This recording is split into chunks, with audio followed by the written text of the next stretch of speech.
Very good morning everyone.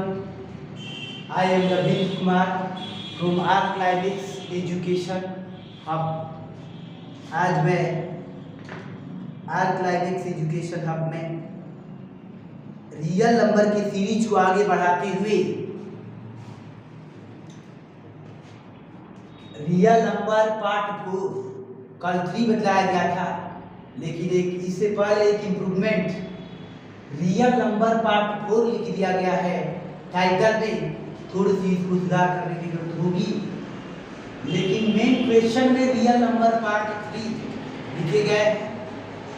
आज part 4 पढ़ाए जाएंगे। वैसे इससे कुछ मतलब नहीं है, क्वेश्चन कहीं का कहीं भी हो सकता है, लेकिन सीरीज बाय सीरीज रहने से बेनिफिट होगा, तो ध्यान देंगे। रियल नंबर का पार्ट 4 है आज, जिसमें आर्य अग्रवाल के क्वेश्चन का सॉल्यूशन दिए जा रहे हैं। तो इस प्रकार से क्वेश्चन दिए गए हैं कि इफ है, यानी क्वेश्चन नंबर यहाँ पर तो आज के लिए 1 ही देंगे इसमें। If n is an odd integer,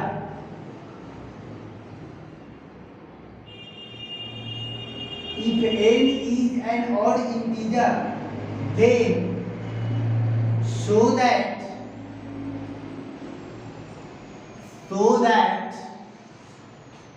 n square minus 1 is divisible by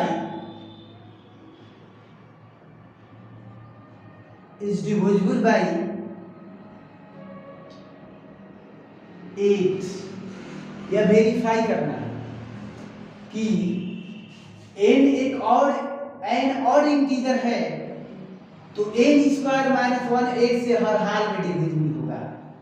पहले हम चेकिंग इसका कुछ सॉल्यूशन कर दिए थे, चेक कर लिए थे कि ऐसा कोई भी और नंबर हो और उसमें रखने पर वह 8 से निश्चित रूप से डिवाइड होंगे। जैसे 5 लिए थे, 5 का स्क्वायर 25 में से 1 जाएगा 24, जो कि 8 से कट जाएगा। लेकिन इसको वेरीफाई करना है, तो वेरीफाई करने के लिए इधर देखते हैं। वी नो दैट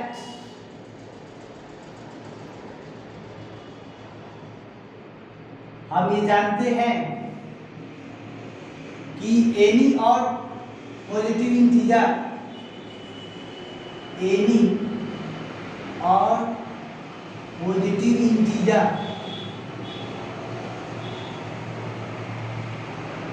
एनी और positive integer each of the four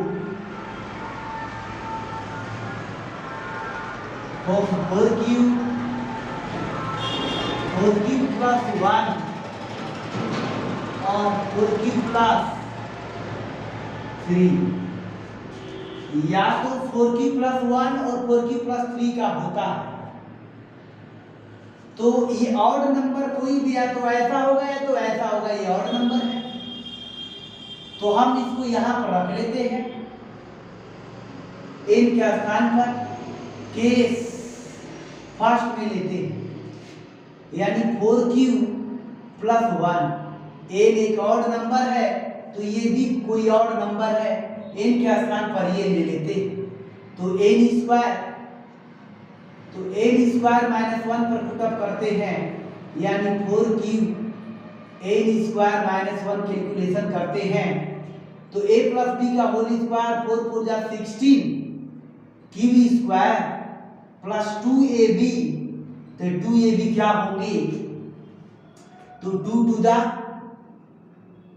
2ab 2 4 जा 8 q अब plus a square plus 2ab plus b square, ये हो जाएगा, तो ये कैंसिल आउट हो गए। ये 16q स्क्वायर प्लस 8q आया, तो 8 इसमें हम कॉमन ले सकते हैं, ये 2q स्क्वायर आए प्लस ये क्यूब हो जाएगा। तो ये निश्चित रूप से 8 8 is a factor. 8 is a factor. So 8 is divisible by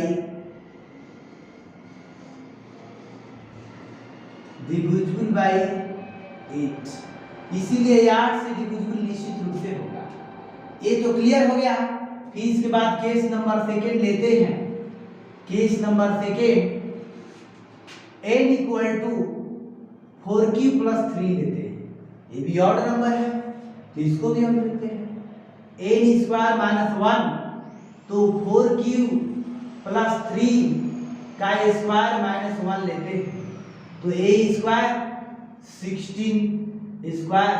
फिर इसके बाद हम लेते हैं इधर 2ab तो 2 4 जा 8 3 जा 24 तो 24 क्यू हो जाएगा 2ab ये है। इसके बाद b स्क्वायर 3 3 जा 9 माइनस 1 तो हम ध्यान देंगे इसमें 16 क्यू 24 क्यू आए प्लस 8 हो जाएगा तो इसमें 8 कॉमन ले लेते हैं। ये हो जाएगा 2q स्क्वायर है यहां पर प्लस 8 ले लेंगे तो 3q प्लस 8 कॉमन लेंगे तो 1 हो जाएगा। यानी 8 जो है यहां पर कॉमन 8 इज ए फैक्टर।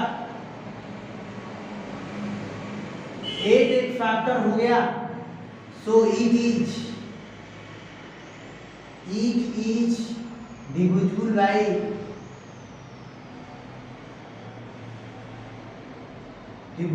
8 निश्चित रूप से। तो हेंस वेरीफाई हो गया। Hence any odd integer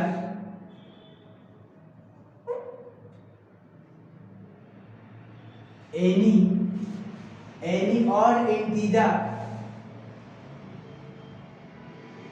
or any odd integer for n square minus 1 is divisible by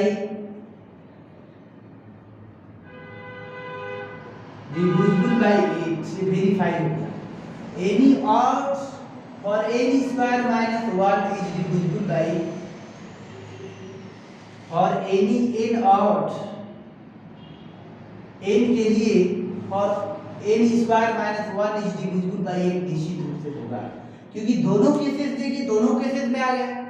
इसके बाद स्क्रीनशॉट इसको ले लीजिए। हम नेक्स्ट क्वेश्चन की तरफ चलते हैं। उसमें इस प्रकार से दिए गए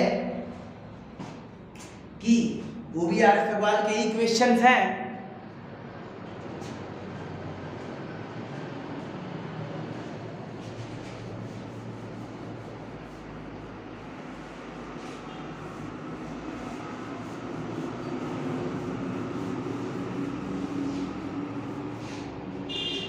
इसमें ये दिए गए हैं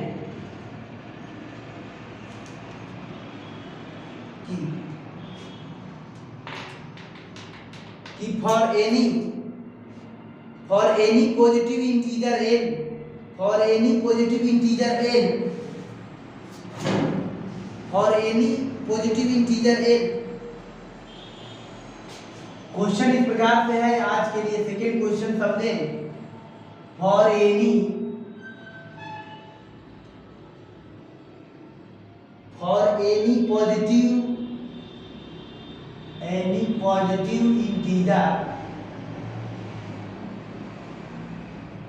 positive integer n prove that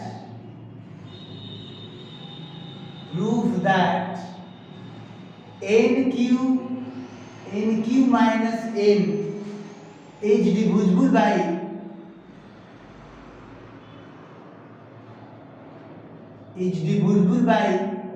6। यह वेरीफाई करना है। For any positive integer n कोई पॉजिटिव इंटीजर है तो nq minus n is divisible by 6 से वेरीफाई करना है। तो ध्यान दीजिए पहले हम चेक कर लेते हैं पहले जनरल से हम चेक करते हैं ऐसा वास्तव में होता है क्या। n के स्थान पर कोई भी पॉजिटिव इंटीजर ले ले, हम 2 ले रहे हैं, 2 का क्यूब माइनस 2 करेंगे तो 8 में से 2 गया 6, ये 6 से डिविजिबल होगा। जैसे हम 3 ले रहे हैं तो 3 का क्यूब कितना होगा, 27 में से 3 जाएगा, ये हो जाएगा 24, तो ये भी 6 से कट जाएगा। तो ऐसा कोई भी इंटीजर जो इस फॉर्म में रहेगा तो निश्चित रूप से 6 से कट जाएगा। ये तो क्लियर हो गया एग्जांपल से। अब हम आज क्वेश्चन का सॉल्यूशन देते हैं। फिर हम लिखते हैं वी नो दैट, ये एनसीईआरटी में प्रूफ कराए गए होंगे कि निश्चित रूप से कराए गए हैं। We know that any positive integer,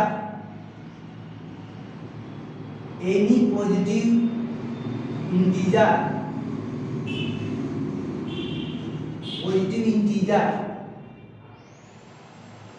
each of the form, ये है 6 क्यूब,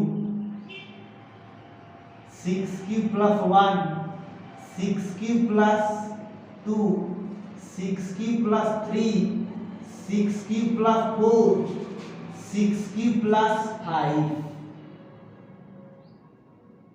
ये हम जानते हैं कि कोई भी any positive integer of the form या तो ऐसा सब और है, सब और समझ लेंगे। ये क्वेश्चन में है कि ऐसा होते हैं, कोई भी पॉजिटिव इंटीजर है या तो किसी एक रूप में जरूर होगा।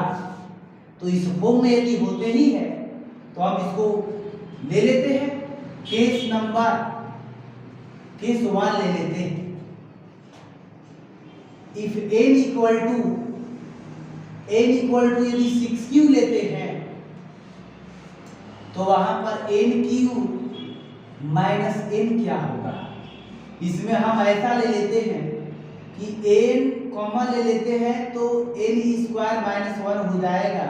इसको ऐसा भी लिख लेते हैं n प्लस 1 और n minus 1, a square minus b square हो गया तो भाग में तोड़ लिए, यानी इसको ऐसा लिख सकते हैं, यानी कि n क्यूब माइनस n को लिख सकते हैं n माइनस 1 n प्लस 1, 3 लगातार नंबर के रूप में, 3 कंसेक्यूटिव नंबर के रूप में। अब n के स्थान पर इसको रखते हैं तो 6 क्यूब माइनस 1, अब फिर एक माइनस 1, n का वैल्यू हम रखते हैं, n के स्थान पर रखते हैं 6 क्यूब, 6 क्यूब लिख लिए माइनस 1, ये रखेंगे यहाँ पर 6 क्यूब, यहाँ पर 6 क्यूब प्लस 1। तो इसमें c तो कॉमन है, 6 जो है फैक्टर के रूप में है, इसीलिए इट इज डिविजिबल बाय 6, यानी इट इज डिविजिबल बाय 6, क्योंकि क्लियर है फैक्टर के रूप में निश्चित रूप से कट जाए, 6 से डिविजिबल होगा। इसके बाद केस नंबर सेकेंड देखते हैं। Case number second n equal to 6 Q plus 1 लेते हैं, तो लेते हैं तो n क्यू माइनस n लेते हैं, इसके बाद n माइनस 1 और n प्लस 1 लेते हैं। तो n के स्थान पर रखते हैं 6 क्यू प्लस 1, फिर माइनस 1, फिर इसके स्थान पर 6 क्यू प्लस 1, फिर इसके स्थान पर 6 क्यू प्लस 1 प्लस 1, तो ये कैंसिल आउट हो गया, यानी ये 6 क्यू तो आ ही 6 क्यू तो आ ही गया, ये प्लस 1, ये 6 क्यू प्लस 2, तो इसमें भी कॉमन आ गया है 6, इसीलिए इट इज डिविजिबल बाय, यानी इट इज डिविजिबल बाय 6 हो गया। यह निश्चित रूप से 6 से डिविजिबल होगा। केस नंबर सेकेंड में भी समझ में आया। ऐसे 1 2 3 4 5 6 केसेस बनाना पड़ेगा, एक केसेस और ले लेते हैं, इसके बाद सिमिलरली लिख देंगे। Case number third n equal to हम ले लेते हैं 6 क्यूब प्लस 2 लेते हैं तो n क्यूब n यानी कि डायरेक्ट लेते हैं n minus one n plus 1 लेते हैं।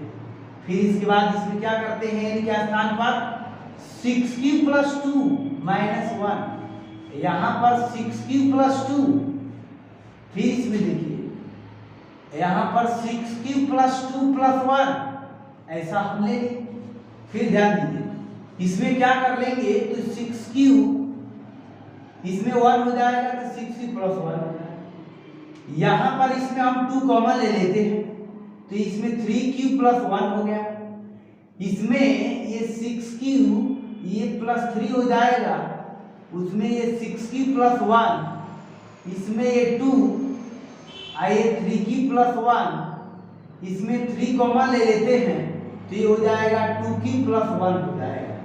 तो आसानी से 2 3 जा 6 यानी 6 क्यूब प्लस 1, 3 क्यूब प्लस 1 और 2 क्यूब प्लस 1। इसमें जो है 6 कॉमन तो आ ही गया तो इसका मतलब ये 6 से डिविजिबल है। It is divisible by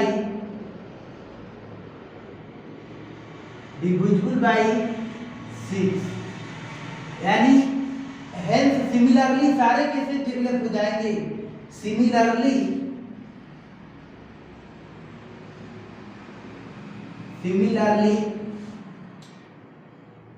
n equal to 6 cube plus 3, 6 cube plus 4, 6 cube plus 5. Similarly for n equal to इतना each divisible by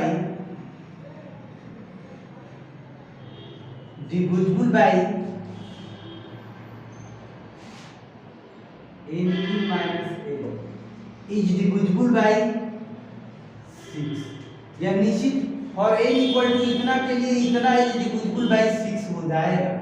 तो क्लियरली अब वेरीफाई हो चुका कि for हेल्स any positive integer n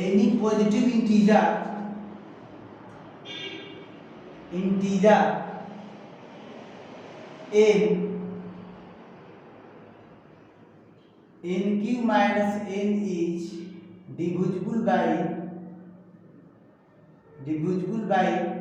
6। यह वेरीफाई हो गया। यही वेरीफाई करना था तो निश्चित रूप से समझ में आ गया होगा। फिर इसके बाद आगे की क्वेश्चन की तरफ चलते हैं। ये वेरी लॉन्ग क्वेश्चन के लिए वेरी इंपॉर्टेंट है।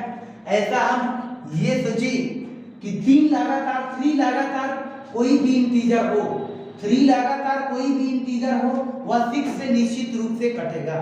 यह क्लियर है, ये निश्चित रूप से समझ में आ गए होंगे। फिर इसके बाद एक आगे क्वेश्चन भी देख लेते हैं। वो क्वेश्चन इस प्रकार से है,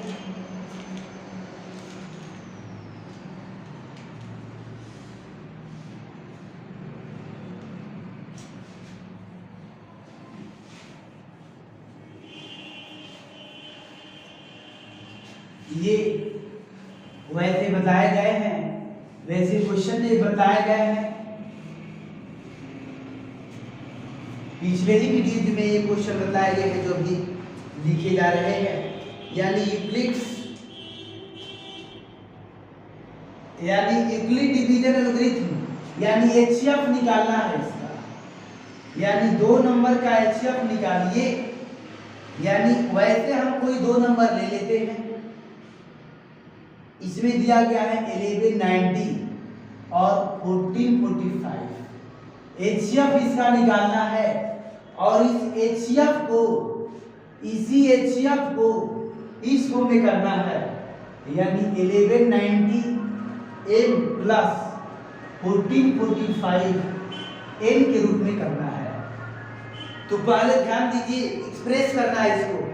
पिछले वाले जो वीडियो बताए गए हैं, पहले दिन का वीडियो जो बताए गए हैं, रियल नंबर का फर्स्ट डे या सेकंड डे का जो बताए गए होंगे, फर्स्ट वीडियो या सेकंड वीडियोज में पहले एचसीएफ हम निकालते थे यूक्लिड डिवीजन एल्गोरिथम के मेथड से। एचसीएफ निकालने के बाद रिवर्स प्रोसेस से, यानी पीछे से लेकर चलते, पीछे से लेकर चलने के बाद यही प्राप्त होता है और उसमें m के स्थान पर कोई नंबर प्राप्त होंगे, m के स्थान पर कोई नंबर प्राप्त होंगे, m के स्थान पर कोई नंबर, इसके बाद कंप्लीट कर लेंगे।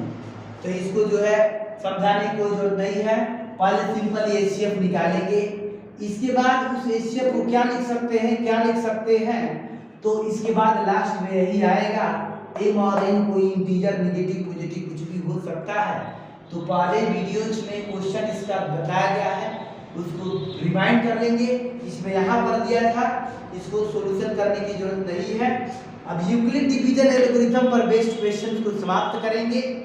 अब नेक्स्ट क्वेश्चन जो है यूक्लिड डिवीजन एल्गोरिथम पर बेस्ड नहीं होगा, अब जो है वह question fundamental theorem of arithmetic पर होगा। फंडामेंटल थ्योरम ऑफ अर्थमेटिक पर होगा। फंडामेंटल थ्योरम ऑफ अर्थमेटिक में इससे जितने भी क्वेश्चन थे फिनिश हो चुके। अब उसी क्वेश्चन को आगे वीडियो में प्रोवाइडेड कराना संभव हो पाएगा, वीडियो लॉन्ग हो गया है, इसीलिए आप धीरे धीरे जितना भी बताया जा रहे हैं कॉपी पेन लेकर प्रैक्टिस करते जाएं। प्रैक्टिस करेंगे तभी समझ में आएगा, अदरवाइज समस्या का समस्या ही बने रह जाएगी। समस्या का समाधान तब संभव है जब आप लोग उसको बनाएंगे। तो इतना ही पर स्टॉप करते हैं। जय सर, थैंक यू।